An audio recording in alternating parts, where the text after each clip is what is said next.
یفقهوا قولی رب زدنی علما رب زدنی علما رب زدنی علما۔ محترم حضرات و خواتین، سیرت النبی صلی اللہ علیہ وسلم میں ہم ہجرت کا 7واں سال مدنی دور کے واقعات آپ لوگوں کو سنا رہے ہیں، جس میں سے غزوہ خیبر کا تذکرہ مکمل طور سے گزر چکا، جو سن 7 ہجری کا واقعہ ہے۔ سن 7 ہجری کے واقعات میں ایک واقعہ اور بھی بہت بڑا ہے، اور وہ ہے غزوہ ذات الرقا۔ غزوہ ذات الرقا، رقا کے معنی ہوتے ہیں چیتھڑے، ٹکڑے، وہ چیتھڑے جیسے جسم پر آدمی لپیٹ لے یا زخموں پر باندھ لے، رقا اس کو کہتے ہیں۔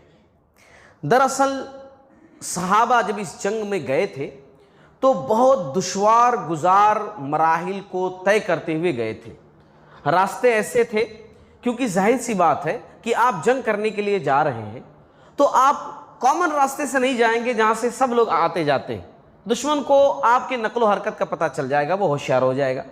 آپ کو کوشش پوری یہ کرنی ہے کہ آپ ان راستوں سے جائیں کہ دشمن جس کے بارے میں سوچ نہیں سکتا ہے، اور یہ راستے جو ہوتے ہیں وہ نامعلوم راستے ہوتے ہیں، پتھر والے بھی ہوتے ہیں، پہاڑ والے بھی ہوتے ہیں، کہیں سے بھی آپ کو گزرنا رہتا ہے۔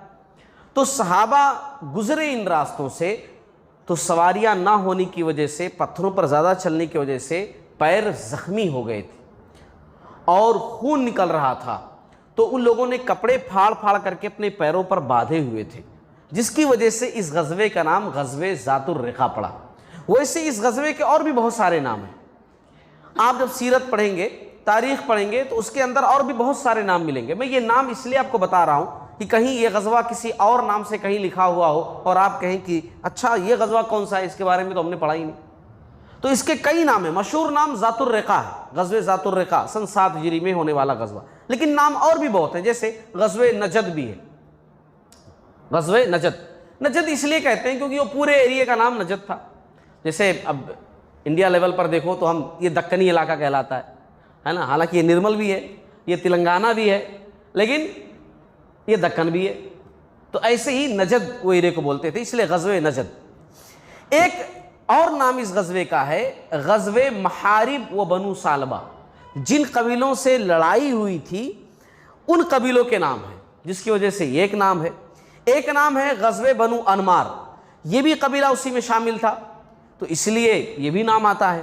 غزوۃ الاعاجیب ایک نام اس کا ہے، غزوۃ الاعاجیب، عجیب کی جمع عاجیب ہے۔ عجیب لفظ تو جانتے ہیں ہم لوگ، بولتے کوئی عجیب و غریب چیز ہے تو بڑا عجیب بول رہے ہیں، بڑی عجیب سی چیز ہے۔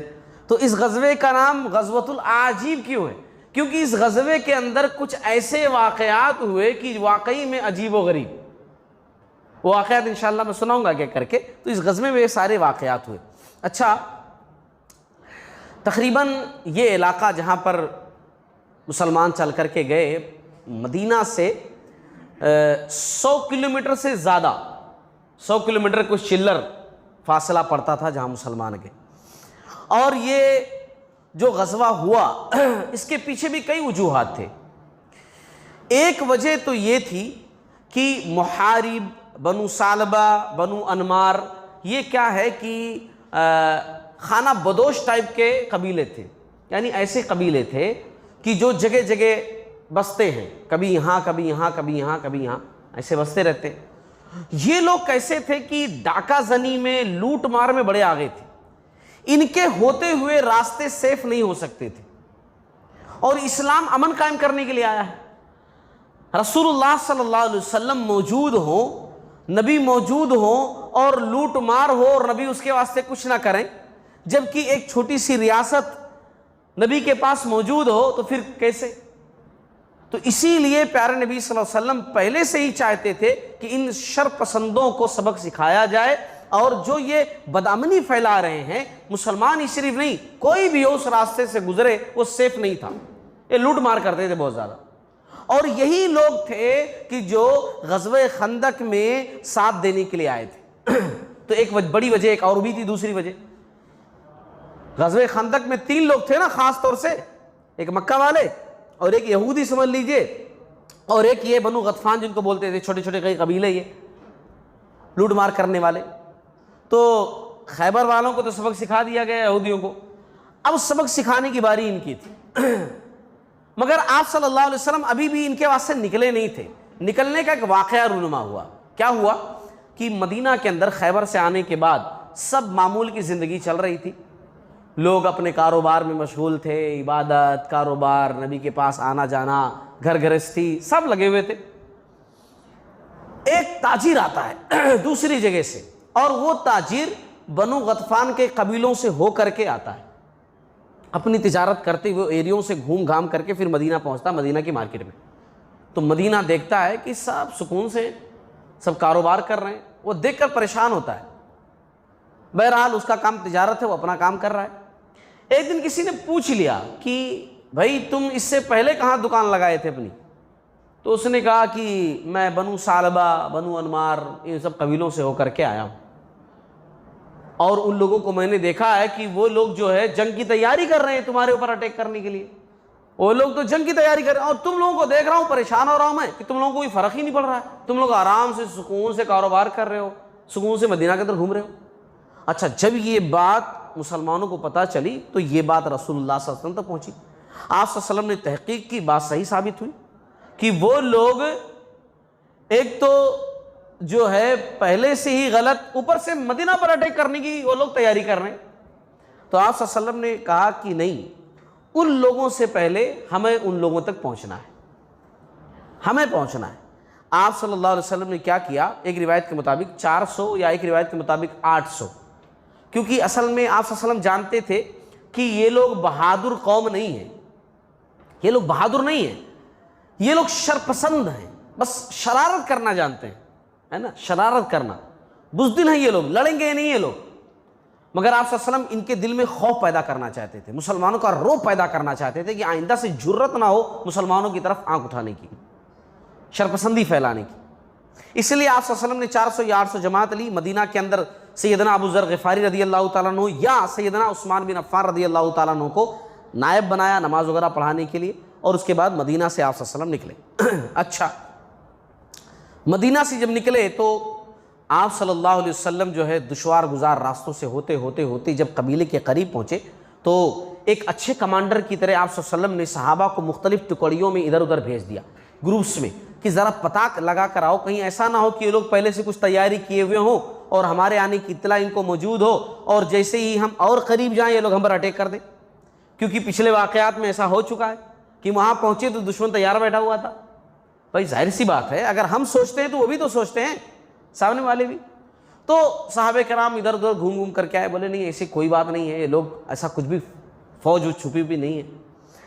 تو آپ صلی اللہ علیہ وسلم آگے بڑھی. آپ صلی اللہ علیہ وسلم مسلمان آگے بڑھ کر کے ان کے قبیلوں کا گھیراؤ کر لیا, ان کے گھروں کو گھیر لی. گھروں کو دیکھا تو بچے عورتیں صرف, پورے جتنے مرد تھے نا, میں نے پہلے کہا نا کہ بزدل, یہ بھاگ کر کے قبل از وقت ان کو پتہ چل گیا, یہ بھاگ کر کے پہاڑوں میں جا کر چھپ گئے, بیوی بچوں کو چھوڑ کر, بیوی بچوں کو چھوڑ کر کے. غیرت تو رہے گی نہیں, کیونکہ ظاہر سی بات ہے ان کے پاس ایمان کی دولت ہی نہیں ہے. ایمان غیرت بھی لاتا نا انسان کے اندر. یہ لوگ وہاں جا کر چھپ گئے. اب وہاں پہاڑ سے اونچے سے دیکھ رہے ہیں لگا کہ مسلمان ہمارے گھروں کو گھیرے ہوئے ہیں, اور مسلمان جو ہے پہاڑ پر جا نہیں سکتے تھے. اس کی وجہ یہ تھی کہ ظاہر سی بات ہے, آپ خود ہی لاجیکلی سوچو کہ وہ لوگ پہاڑ پر موجود ہیں, آپ چڑھنے کی کوشش کر رہے ہیں, خالی پتھر لڑکا دیے تو کتنے لوگ مر جائیں گے, ہے نا. تو وہ عقل مندی نہیں تھی وہاں چڑھنا, اور بیٹھ کر انتظار بھی نہیں کر سکتے کیونکہ ایسی کوئی تیاری کر کے نہیں گئے ہیں. تو مسلمان کیا کیے بھائی, گھیراؤ کیے رہے. اور اس بیچ ہوا کیا, نماز کا ٹائم ہوا تو آپ صلی اللہ علیہ وسلم نے پورے لوگوں کو نماز پڑھائی. اب اوپر سے لوگ دیکھ رہے, وہ لوگ جانتے ہیں کہ یہ نماز ہے جو یہ سب پڑھ رہے ہیں. ان لوگوں نے پلان بنایا کہ نماز کے وقت ہی ہم لوگ حملہ کریں گے, پوروں کو صفایا کر دیں گے. لوگ نماز میں مشغول رہتے ہیں, نماز میں حملہ کریں گے. تو ان کا جو لیڈر تھا اس نے کہا کہ تھوڑا ٹھہرو, یہ لوگ نماز کو اپنے بچوں سے زیادہ پیار کرتے ہیں. سبحان اللہ. دشمن بھی جانتے تھے, دشمن کو بھی پتا تھا کہ مسلمان صحابہ جو ہے نماز کو کتنا زیادہ محبوب رکھتے ہیں. ان کو بھی پتا تھا, ہے نا, ان کو بھی پتا تھا. آج کتنے سارے غیر مسلمین ہیں جو کہتے ہیں کہ بھئی فجر کی اذان کیوں دیتے ہو آپ لوگ. مسلمان کہتا ہے بھئی لوگوں کو نماز کے لیے بلانے کے لیے فجر کی اذان دی جاتی, پھر تمہارے لوگ آتے ہی نہیں ہیں, 4-5 لوگ آتے ہیں, اس کے واسطے پورے لوگوں کو آپ لوگ ڈسٹرب کر رہے ہو. جب لوگ آ ہی نہیں رہے ہیں تو آپ بلا کیوں رہے ہو، ہے نا؟ جب لوگ آ ہی نہیں رہے ہیں. اب سوچئے غیر مسلم بھی سمجھ رہا ہے کہ یہ کیسے مسلمان ہے، ان کو بھی پتا ہے کہ یہ کیسے مسلمان ہے نا. تو وہاں غیر مسلموں کو بھی پتا تھا کہ مسلمان نماز کو بہت محبوب رکھتے ہیں. ان لوگوں نے کہا نیکسٹ نماز کا ٹائم ہوگا، یہ لوگ پھر نماز پڑھیں گے، ہم لوگ اس سے پہلے ہی جیسے یہ لوگ شروع کریں گے اسی وقت ہی جا کر پہنچ جائیں گے. ابھی تو ختم ہونے کے قریب ہے، جیسے شروع کریں گے ہم پہنچ جائیں گے، صفایا کر دیں گے. لیکن جو وہ لوگ پلاننگ کیے، سب سے بہترین پلانر اللہ نے سن لی یہ بات. ان کے دل کی بات اللہ جانتا ہے. اللہ نے جبریل علیہ الصلوۃ والسلام کو بھیج کر کے نبی کو بتا دیا کہ یہ لوگ نیکسٹ نماز میں اٹیک کرنے کا پلان بنا ہے پہاڑ سے اتر کے. تو آپ صلی اللہ علیہ وسلم نے پھر کیا کیا، نیکسٹ ٹائم جب نماز کا ٹائم ہوا تو آپ صلی اللہ علیہ وسلم نے صلاۃ الخوف پڑھی. صلاۃ الخوف سمجھ رہے ہیں نا، کہ آدھی فوج اللہ کی بارگاہ میں اور آدھی فوج دشمن کے سامنے. ان کا پلان سب فیل ہو گیا، وہ لوگ حملہ کر ہی نہیں پائے. بہرحال آپ صلی اللہ علیہ وسلم جو ہے وہاں کچھ دن رہے اور پھر اس کے بعد جو ہے آپ صلی اللہ علیہ وسلم نے واپسی کی راہ لی. لیکن جو آپ صلی اللہ علیہ وسلم کا مقصد تھا کہ ان کے دلوں میں رعب پیدا کرنا، کیونکہ آپ نکلے ہی تھے اسی لیے کہ ان کے دلوں میں رعب پیدا ہو جائے، وہ جرت نہ کر سکے دوبارہ مدینہ کی طرف دیکھنے کی، جرت نہ کر سکے جو ہے مسلمانوں کے خلاف اٹھنے کی، اور رعب ان کے دلوں کے اندر پیدا ہو چکا تھا. 15 دنوں تک آپ صلی اللہ علیہ وسلم اس غزوے کے سلسلے میں باہر رہے، مدینہ سے باہر. یہ سب آنا جانا سب 15 ڈیز لگے، 15 دن اس غزوے کے اندر.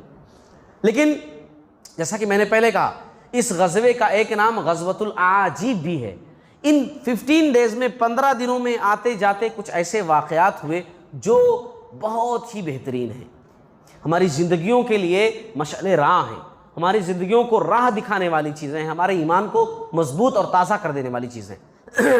جس میں سے ایک واقعہ تو وہ ہوا کہ جو اس سے پہلے ایک سفر کے اندر واقعہ ہوا تھا، اس میں بھی ہوا وہ واقعہ، وہ اسی واقعہ ہوا. اور وہ واقعہ کیا کہ آپ صلی اللہ علیہ وسلم جو ہے جب سفر کیے تو بھائی ظاہر سی بات ہے دھوپ کی شدت.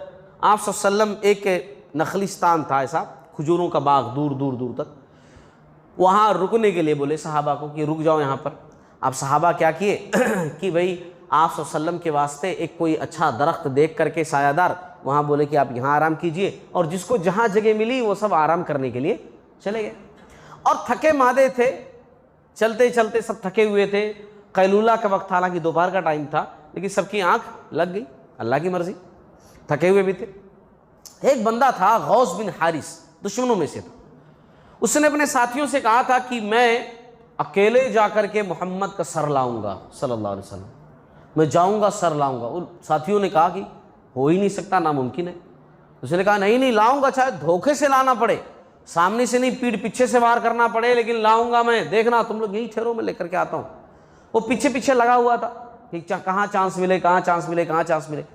اس سفر میں آپ صلی اللہ علیہ وسلم یہاں جو ہے درخت سے اپنی تلوار لٹکائے، اور تلوار لٹکا کر آپ صلی اللہ علیہ وسلم بھی آرام کرنے کے لیے لیٹ گئے.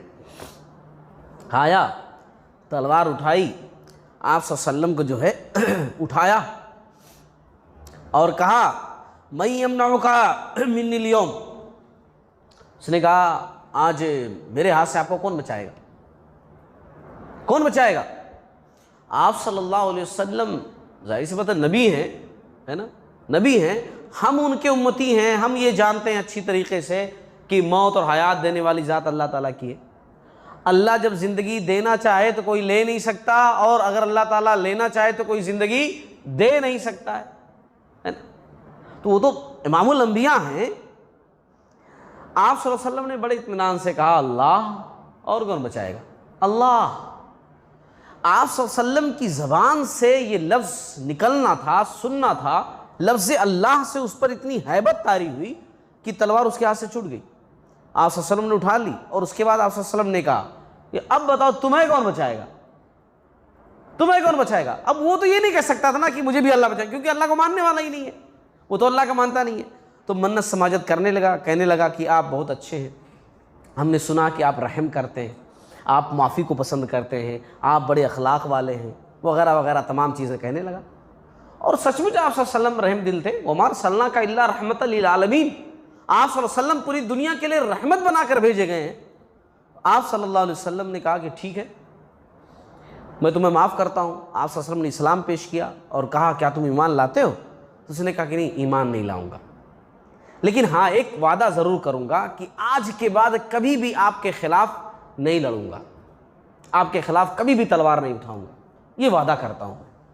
اس نے وعدہ کیا. اچھا آپ صلی اللہ علیہ وسلم نے آواز دی صحابہ کو، صحابہ بھی بھاگ کر کے آئے کیا دقت ہے کیا دقت. تو آپ صلی اللہ علیہ وسلم پورا واقعہ سنائے کہ ایسا ایسا ہوا. صحابہ نے دیکھا وہ بندہ آپ صلی اللہ علیہ وسلم کے قدموں کے پاس بیٹھا ہوا ہے نا، جو آیا تھا مارنے کے واسطے اب وہاں بیٹھا ہوا ہے. آپ صلی اللہ علیہ وسلم نے اس کو کہا ٹھیک ہے جانے دو. آپ صلی اللہ علیہ وسلم نے اس کو چھوڑ دیا. اب وہاں اس کے ساتھی تو منتظر تھے کہ وہ تو نبی کا سر لے کر کے آئے گا، اور جب یہ پہنچا سر لٹکائے ہوئے تو ان لوگوں نے کہا کیا ہوا تمہارے وعدے کا، کیا ہوا تمہارے وعدے کا، تم بول کر گئے تھے سر لے کر کے آتے، کیا ہوا تمہارے وعدے کا. تو اس نے صرف اتنا کہا کہ میں اس وقت دنیا کی سب سے افضل اور اعلیٰ شخصیت کی زیارت کر کے آ رہا ہوں. میں اس وقت دنیا کی سب سے اعلیٰ، سب سے عرفہ، سب سے افضل شخصیت سے مل کر کے آ رہا ہوں میں. اس نے یہ بات کہی. تو اس سفر میں ایک واقعہ یہ ہوا. اچھا اس واقعے کے بعد آپ صلی اللہ علیہ وسلم نے صحابہ کو نصیحت کی اور کہا کہ دیکھو اب دور دور مت رہا کرو، کہیں بھی پڑاؤ کرو تو دور دور مت جایا کرو، دور دور مت رہا کرو، کیونکہ اس سے بھی دشمن فائدہ اٹھا لیتا ہے. واقعات نصیحت سکھاتے ہیں نا، واقعات سبق دیتے ہیں. ہمارے پاس بھی کتنے واقعات ہمارے سامنے آ رہے ہیں جو ہمیں نصیحت دیتے ہیں، مگر ہم نصیحت لیتے ہی نہیں ہیں. ہمارے پاس کرونا آیا، ہمارے پاس کیا کیا نہیں آیا، چیخ چیخ کر اس نے کہا کہ یہ زندگی جس کو تم سنبھال کر کے اللہ کی نافرمانی میں گزار رہے ہو، اس زندگی کا تمہارے کوئی بھروسہ نہیں ہے. جن لوگوں کے لیے لوگ اپنی آخرت برباد کر دیتے ہیں، وہی لوگ لاش چھونے کے لیے تیار نہیں. کورونا نے بتایا، کہا کہ جب تمہارا ٹائم آئے گا، تم ختم ہوگے تو تم صرف اور صرف اپنا عمل لے کر کے جاؤ گے، کوئی تمہارا ساتھ دینے والا نہیں ہوگا. دور کی بات تو چھوڑو، تمہاری باڈی کو ٹچ کرنے والا کوئی نہیں ہوگا. لوگ سوچیں گے دوسرے آ کر کے دفنا دے تو بہتر ہے، ہم چھوئیں گے نہیں. کورونا نے ہمیں سبق دیا، مگر پھر بھی وہ گیا، ہم منمانی ویسی زندگی گزار رہے ہیں. کیا فرق پڑتا ہے ہمیں؟ صبح ہوتی ہے، شام ہوتی ہے، عمر یوں ہی تمام ہوتی ہے، تو زندگی گزر رہی ہے، گزار رہے ہیں. تو واقعات جو ہوتے ہیں وہ نصیحت دینے کے لیے. یہاں دیکھو آپ صلی اللہ علیہ وسلم نے نصیحت لی فوراً. آپ صلی اللہ علیہ وسلم نے کہا دیکھو اس سے نصیحت ملتی ہے کہ دشمن جو ہے ایسے موقع سے بھی فائدہ اٹھا سکتے ہیں. نیکسٹ ٹائم کبھی بھی ایسا نہ ہو کہ ہم لوگ دور دور رہیں. حدیث کے اندر بات آتی ہے مثال کے لیے کہ صحابہ اس کے بعد جب بھی کہیں رکتے تھے نا تو اتنا زیادہ قریب قریب رہتے تھے کہ کوئی بڑا کپڑا اڑا دو تو پورے لوگوں کے اوپر پڑ جائے، ایسا نزدیک نزدیک رہتے تھے. یہ مثال دی گئی حدیث کے اندر، یعنی سمجھانے کے لیے، یعنی اتنا قریب رہتے تھے کہ کوئی حادثہ نہ پیش آئے. تو ایک واقعہ یہ ہوا. اچھا دوسرا واقعہ ہوا اس سفر کے اندر، وہ یہ کہ آپ صلی اللہ علیہ وسلم جب جا رہے تھے، تب کا یہ واقعہ ہے، جب جا رہے تھے تو جاتے وقت ایک مقام پر ایک عورت بھاگتے ہوئے آئی، اور اس عورت کی گود میں ایک بچہ بھی تھا. اور آ کر کے اس نے کہا اے اللہ کے رسول صلی اللہ علیہ وسلم، میرا بیٹا شدید بیمار ہے اور اسے دن میں کئی دفعہ دورے پڑتے ہیں، کئی دفعہ دورے پڑتے ہیں. اور آسیبی کی بات بھی اس نے کی، آسیب زدگی کی. اور میرے گھر والے بہت پریشان ہیں بچے کو لے کر کے، ہم سب بہت پریشان ہیں. آپ صلی اللہ علیہ وسلم نے کہا کہ بچے کو مجھے دو. آپ صلی اللہ علیہ وسلم نے بچے کو گود میں لیا اور 3 بار اپنا لعاب مبارک آپ صلی اللہ علیہ وسلم نے بچے کے منہ میں ڈالا، اور پھر فرمایا بسم اللہ انا عبد اللہ اخصح عدو اللہ. آپ صلی اللہ علیہ وسلم نے کہا میں اللہ کا نام لے کر دم کرتا ہوں، میں اللہ کا بندہ اور اس کا رسول محمد ہوں، اے اللہ کے دشمن شیطان دفع ہو جا. آپ صلی اللہ علیہ وسلم نے کہا آپ نبی تھے نا، دفع ہو جا. پھر آپ صلی اللہ علیہ وسلم نے بچہ دیتے ہوئے عورت سے کہا پریشان مت ہونا، انشاءاللہ تمہارا بچہ تندرست ہو جائے گا اور شیطان اسے دوبارہ تنگ نہیں کرے گا. اور ہاں جب میں واپس آؤں گا تب مجھے اپنے بچے کی صحت کے بارے میں بتانا، صحت کے بارے میں بتانا اپنے بچے کے. آپ صلی اللہ علیہ وسلم چلے گئے. جب واپس آ رہے تھے تو وہ عورت آپ صلی اللہ علیہ وسلم کی انتظار میں ٹھہری ہوئی تھی اپنے بچے کے ساتھ. اور صرف بچہ ہی نہیں 3 بکرے بھی لے کر ٹھہری ہوئی تھی، خود بھی، اس کا بچہ بھی اور 3 بکرے بھی۔ آپ صلی اللہ علیہ وسلم پہنچے اور پہنچتے ہی کہا ماں بچہ کیسا ہے؟ کہا یا رسول اللہ صلی اللہ علیہ وسلم بہت اچھا ہے، جب سے آپ نے دعا کی ہے تب سے بچہ میرا بہت اچھا ہے، تندرست ہے، اچھا ہے۔ کہا اچھا؟ کہا یا رسول اللہ صلی اللہ علیہ وسلم آپ کے واسطے تحفہ لے کر کے آئی ہوں، یہ 3 بکرے ہیں تحفتاً لے کر آئی ہوں، آپ قبول فرمائیے۔ تو آپ صلی اللہ علیہ وسلم نے جو ہے جابر رضی اللہ تعالیٰ عنہ آپ صلی اللہ علیہ وسلم کے ساتھ تھے بالکل، تو آپ صلی اللہ علیہ وسلم نے کہا کہ جابر سواری سے اترو اور اس میں سے 1 بکرا لے لو اور 2 ان کو دے دو، 1 ہی خالی لو، 2 تینوں مت لو، 1 ہی لو اور 2 جو ہے واپس کر دو۔ جابر رضی اللہ تعالیٰ نیچے اترے، 1 بکرا لے لیے اور 2 جو ہے اس خاتون کو، اس عورت کو واپس کر دیا۔ تو ایک واقعہ یہ بھی رونما ہوا کہ آپ صلی اللہ علیہ وسلم نے دعا کی، دیکھیے ہے نا، آپ صلی اللہ علیہ وسلم نے دعا کی اور تحفہ دیا گیا تو آپ صلی اللہ علیہ وسلم نے قبول کیا، اپنی طرف سے کچھ مانگا نہیں۔ اگر کوئی تحفہ دے تو قبول کیا جا سکتا ہے، لیکن اپنی طرف سے دعا کر کے ڈیمانڈ کرنا کہ مجھے اتنا چاہیے، میں اتنی فیس لوں گا تب میں ملاقات کر سکتا ہوں، شریعت کی نظروں میں ایسی کوئی دلیل نہیں۔ یہاں ہے تحفہ دیا، آپ صلی اللہ علیہ وسلم نے قبول کی۔ تیسرا واقعہ یہ رونما ہوا کہ آپ صلی اللہ علیہ وسلم جو ہے گزر رہے تھے، ایک اونٹ بھاگتے ہوئے آپ صلی اللہ علیہ وسلم کی طرف آیا، آپ صلی اللہ علیہ وسلم رک گئے اونٹ کو دیکھ کر کے۔ اچھا اونٹ آیا، کچھ تو وہ بولا بہت دیر تک آپ صلی اللہ علیہ وسلم سے، ہے نا، صحابہ حیران و پریشان کہ یہ کیا ہے، کیونکہ صحابہ کو سمجھ میں نہیں آ رہا تھا۔ اونٹ کچھ تو بولا، آپ صلی اللہ علیہ وسلم نے صحابہ سے کہا کہ یہ اونٹ جو ہے اپنے مالک کی شکایت کر رہا ہے، یہ اونٹ کہہ رہا ہے کہ جب یہ تندرست تھا، توانا تھا، جوان تھا، ابھی تو یہ بوڑھا ہو گیا ہے، کمزور ہو گیا ہے، جب یہ جوان تھا، توانا تھا تو اس کے مالک نے بھرپور محنت کروائی اس سے، اپنے کھیتوں میں اس سے بہت زیادہ فائدہ حاصل کیا اس کے مالک نے۔ اب یہ بوڑھا ہو گیا ہے، بوجھ اٹھا نہیں پاتا ہے، اب یہ کمزور ہو گیا ہے، تو اس کا مالک اس کو ذبح کرنا چاہتا ہے اور یہ شکایت کرنے آیا ہے کہ زندگی بھر مجھ سے محنت لیا، میری محنت کا صلہ میرا مالک یہ دے رہا ہے، یہ مجھ سے شکایت کر رہا ہے میرا اونٹ ہے۔ قربان جائیے رحمت للعالمین صلی اللہ علیہ وسلم پر۔ ہم سمجھتے ہیں کہ سلیمان علیہ السلام کو جیسی حکومت ملی تھی کسی کو نہیں ملی، بے شک ویسی حکومت اللہ نے نہیں دی، لیکن ہمارے نبی کو کم نہیں دی تھی۔ ہاں ہمارے نبی کو کم نہیں دی تھی، ہمارے نبی نے جانوروں کی بات بھی سنی، ہمارے نبی نے پتھروں کی بات بھی سنی، ہمارے نبی نے جب ممبر رویا تو آپ صلی اللہ علیہ وسلم نے خاموش کرایا، ہمارے نبی نے پرندوں کی گفتگو سمجھی، ہے نا، تو ہمارے نبی کم نہیں تھے صلی اللہ علیہ وسلم۔ ایسا نہیں ہونا چاہیے کہ سلیمان علیہ السلام کو بہت زیادہ دیا، بے شک دیا گیا تھا، مگر ہمارے نبی صلی اللہ علیہ وسلم کی بات یاد رکھیے، آپ صلی اللہ علیہ وسلم نے بہت ساری چیزوں کو ہائی لائٹ اس لیے نہیں کیا تاکہ سلیمان علیہ السلام کی دعا پر اثر نہ پڑے۔ جیسا کہ میں بار بار ایک حدیث بیان کرتا ہوں کہ آپ صلی اللہ علیہ وسلم کو، آپ صلی اللہ علیہ وسلم نے شیطان کو پکڑ کر، ایک جن کو پکڑ کر کے جو ہے پکڑا اور چھوڑ دیا، پکڑا اور چھوڑ دیا۔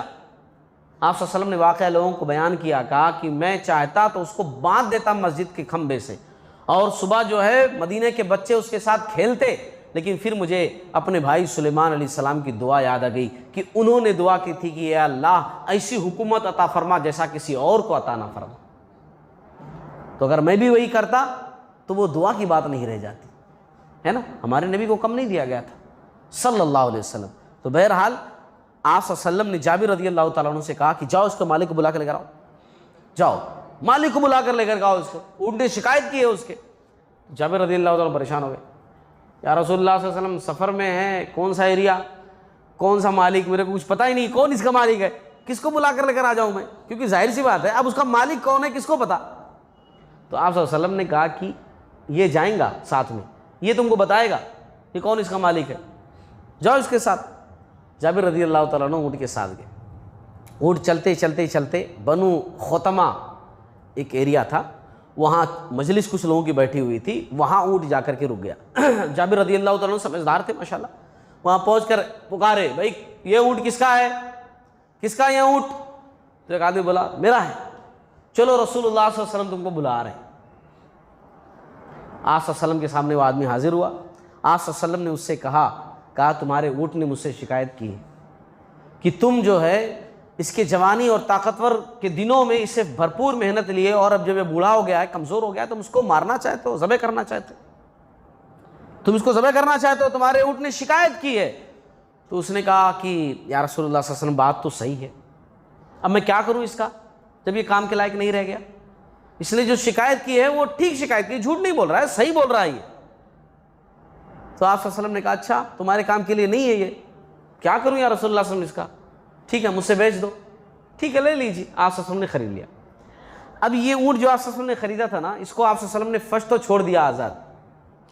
یہ چراگاہوں میں مدینہ کے آس پاس لانے کے بعد ادھر ادھر چرتا رہا, چر ور کر کے فل دبا کر بہترین ہو گیا, اچھا ہو گیا. پھر یہ مدینہ میں ہی رہتا تھا. جس کسی کا اونٹ کچھ پرابلم میں آ جاتا, کسی کے پاس کوئی سواری نہیں ہوتی یا ایمرجنسی میں اونٹ کی ضرورت ہو, سب آ جاتے رسول اللہ صلی اللہ علیہ وسلم کے پاس, یا رسول اللہ صلی اللہ علیہ وسلم وہ اونٹ کہاں ہے آپ کا, وہاں دیکھو. اس کو لے جا کر کے کام کروا لیتے, پھر لا کر چھوڑ دیتے. کافی دنوں تک وہ اونٹ مدینہ کے اندر رہ کر کے لوگوں کی خدمت کرتا رہا, ہے نا, طاقتور ہونے کے بعد. تو ایک واقعہ یہ بھی جو ہے پیش آیا. اچھا ایک واقعہ اور بھی پیش آیا جو ایک اور دوسرے سفر میں پیش آیا تھا. اس میں بھی وہی واقعہ ہے کہ آپ صلی اللہ علیہ وسلم گزر رہے ہیں تو آپ صلی اللہ علیہ وسلم نے دیکھا کہ ایک چڑی ہے, چڑیا جو ہے وہ چوں چوں کر کے لشکر کے اوپر گھوم رہی ہے, راؤنڈنگ لگا رہی ہے, پریشان. آپ صلی اللہ علیہ وسلم سمجھ گئے. آپ صلی اللہ علیہ وسلم نے کہا کہ اس چڑیا کو کس نے پریشان کیا ہے. تو لوگوں بتائے پیچھے ایک صحابی تھے, وہ چڑی کا بچہ جو ہاتھ میں لے کر کے کھیل رہے تھے, ہے نا, چل بھی رہے تھے کھیل رہے تھے, چڑی کا بچہ جو ہے وہ کھیل رہے تھے لے کر کے. تو آپ صلی اللہ علیہ وسلم نے کہا کہ تم پریشان کر رہے ہو اس کو. یہاں تک کہ چڑیا بیچاری اڑتی آ کر ان کے ہاتھ پر گر گئی کہ بھئی بچوں کو لے کر جا رہے ہو تو مجھے بھی لے کر جاؤ. یہ ہوتی ہے ماں, ہے نا, بچوں کے واسطے قربان کر دینا اپنے آپ کو, یہ ہوتی ہے ماں. صحابہ کرام یہ دیکھ کر کے دنگ رہ گئے کہ چڑی جو ہے اپنے بچوں کے واسطے اپنے آپ کو حوالے کر دی. آپ صلی اللہ علیہ وسلم نے چھوڑنے کا حکم دیا, اور صحابہ کی نظروں کو دیکھ کر کے آپ صلی اللہ علیہ وسلم نے فرمایا کہ تم پریشان ہو رہے ہو کہ ایک چڑی جو ہے اپنے بچوں کے لیے اتنی زیادہ مہربان ہے, اتنی محبت کر رہی ہے, تم اس محبت پر حیران ہو رہے ہو. اللہ کی قسم اس چڑیا کو اپنے بچوں سے جس قدر محبت ہے, تمہارا رب تم پر اس سے بھی بڑھ چڑھ کر رحم کرنے والا ہے. تمہارا رب اس سے زیادہ تم سے محبت کرنے والا ہے, تم اس سے زیادہ محبت کرنے والا تمہارا رب ہے, آپ صلی اللہ علیہ وسلم نے بتایا. تو یہ جو ہے اس واقعے میں ایک بات یہ بھی معلوم ہوئی. اچھا ایک واقعہ اور بھی ہوا, ایک اور واقعہ سنا کر بات ختم کروں گا, باقی چیزیں انشاءاللہ اگلے قسط کے اندر. جابر رضی اللہ تعالیٰ عنہ جو اس سفر میں آپ صلی اللہ علیہ وسلم کے ساتھ ساتھ تھے, بہت زیادہ قریب تھے, آپ صلی اللہ علیہ وسلم کے سواری کے آس پاس ہی رہتے تھے جابر رضی اللہ تعالیٰ عنہ. اس لیے واقعہ بیان کرتے ہوئے کہتے ہیں کہ ایک جگہ ہم لوگ ٹھہرے, آپ صلی اللہ علیہ وسلم کو قضائے حاجت کی ضرورت پڑی, قضائے حاجت جانا. اب آپ صلی اللہ علیہ وسلم کی تعلیم ہے کہ قضائے حاجت کے لیے جب جاؤ تو پردے, ہے نا, پردہ ہونا بہت ضروری ہے. اونٹ میں کہیں چھپ کر کے کرنا ہے نا, جانوروں کی طرح نہیں کہ کہیں بھی آدمی شروع ہو جائے, ہے نا, تو چھپ کر کے کرنا ہے. تو آپ صلی اللہ علیہ وسلم جب جاتے تھے تو صحابہ ایسا کرتے تھے کہ پانی جو ہے لے کر کے وہ جاتے تھے. اس کے بعد جب قریب پہنچتے تھے کہیں ایسی جگہ تو پانی دے دیتے تھے, آپ صلی اللہ علیہ وسلم چلے جاتے تھے, صحابہ دور ٹھہرے رہتے تھے, پھر آپ صلی اللہ علیہ وسلم آتے تھے, پھر آپ صلی اللہ علیہ وسلم کو لے کر کے صحابہ آتے تھے, کوئی بھی صحابی ساتھ میں.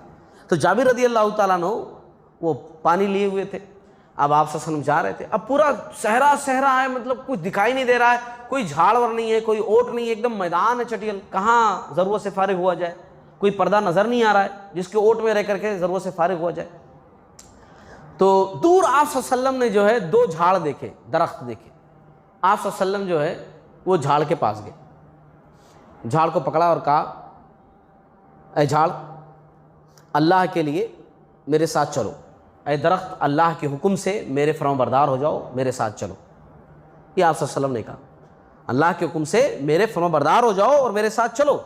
ایک جھاڑ کو لیے, اور یہ حدیث جو ہے صحیح مسلم کی ہے, ایسا نہیں کہ روایت کے اندر ذرا ضعف ہو, کمزوری ہو, نہیں, ایک دم صحیح واقعہ ہے.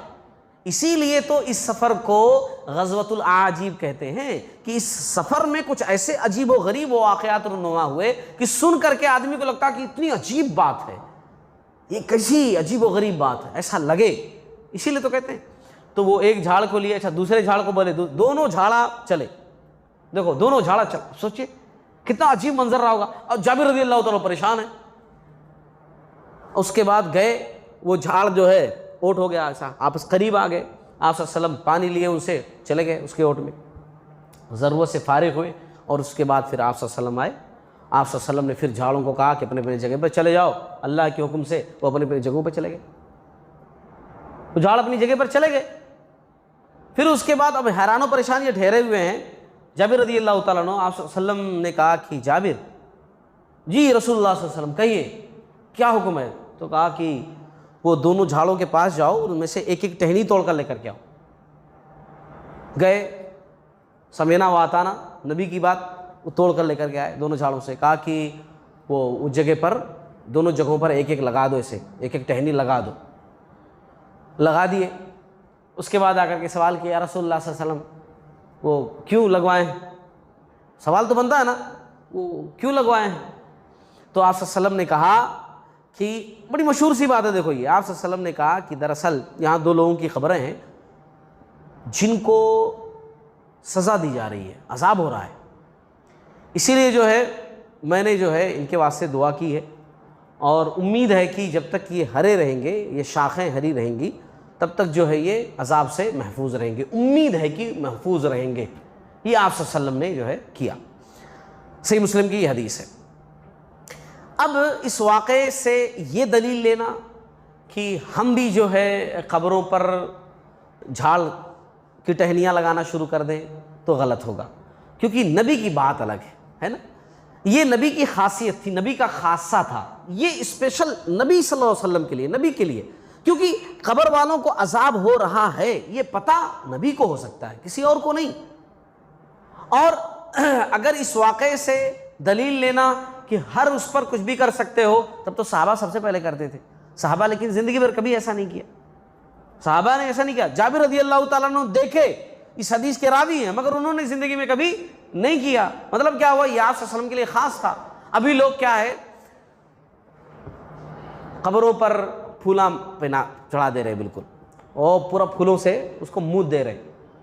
پوچھو کئی کو اس کی دلیل کیا ہے، اب کچھ لوگ تو جانتے ہی نہیں ہے، بس ہو رہا ہے دنیا کے اندر وہ کرتے رہتے ہیں، وہ عجیب دنیا کے عجیب و غریب مخلوق ہے نا، ان کو کچھ پتہ نہیں ہوتا ہے، بس ہو رہا ہے اس کو ہونے دیتے ہیں، ان کو اسلام دین وہ کچھ نہیں پتہ ہے، بس دیکھے تھے ایسا ہوتا ہے، ایسا ہی لوگ کرتے ہیں، بس ایسا کرتے ہیں، وہ ان کی بات چھوڑیے۔